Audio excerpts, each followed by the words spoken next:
Initially, there are now 4 cups of water being added to the pan.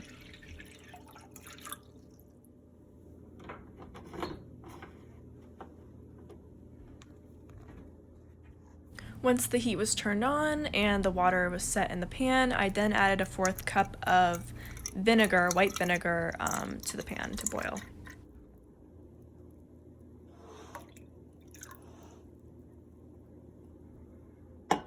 Lastly, a teaspoon of salt was added. Now it's time to wait till the water comes to a rolling boil, and once that happens, the eggs will be dropped in. Now that the water is at a good boiling point, I'm going to be adding the 2 eggs to the water.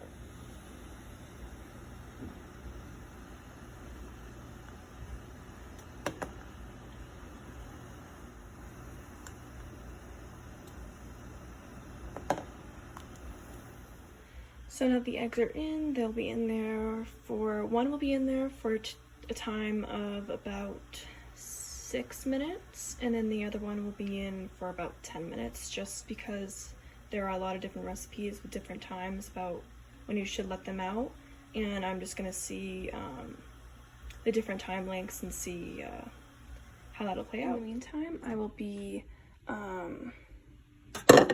creating an ice bath to put the eggs in afterwards when they're done. So I'm just going to fill that with a bit of water. And I'm taking the eggs at a shorter time to put in the bath.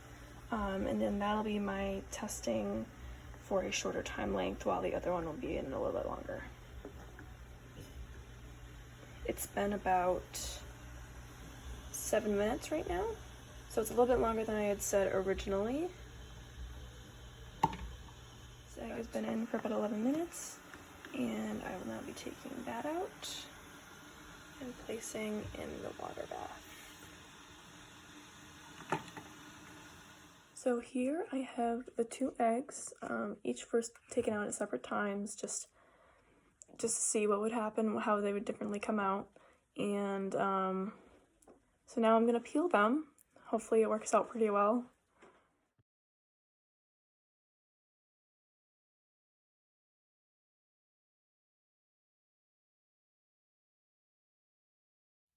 I have now broken the egg up for my cat Apple Spice to try, because he really likes eggs, or he used to at least, so I guess we're gonna see.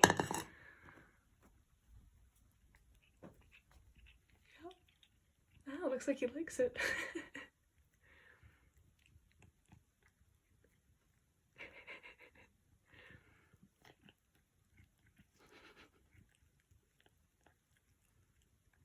I guess I got a good review. 5 stars, apples? Yeah, I think so. For the chemistry part of my video, I'll be explaining why eggs become hard when they are boiled, so this is what this first video is going to be. Eggs are, first of all, made up of a lot of proteins, which is a bunch of amino acid chains, and those chains are made up of weak non-covalent bonds. And so when temperature is added to an egg with such weak bonds, there is an increase in energy within the egg, and those bonds easily shake and break free, which unfolds the proteins. Now that the proteins have unfolded, and when the temperature is as high as it is for boiling an egg, the protein's increase in energy is so high that there aren't weaker bonds being created again. It's now stronger covalent bonds being created. And while those are being formed, the water around the proteins, when the egg was liquid, is forced out. So that water is gone, which turns the egg hard. Going along with what I had said about having 2 different eggs, one at different time lengths being taken out, one was around 7 minutes taken out, the other one was like about 11 minutes. I could definitely see the difference once I had broken open the eggs about how well the egg was cooked, the yolk was cooked. For one of them, I'm guessing the longer one, obviously, the yolk was pretty firm, didn't look very creamy, it was a paler, more yellow. And while the other egg that was in for the shorter amount of time was definitely a creamier yolk, also more yellow color to it.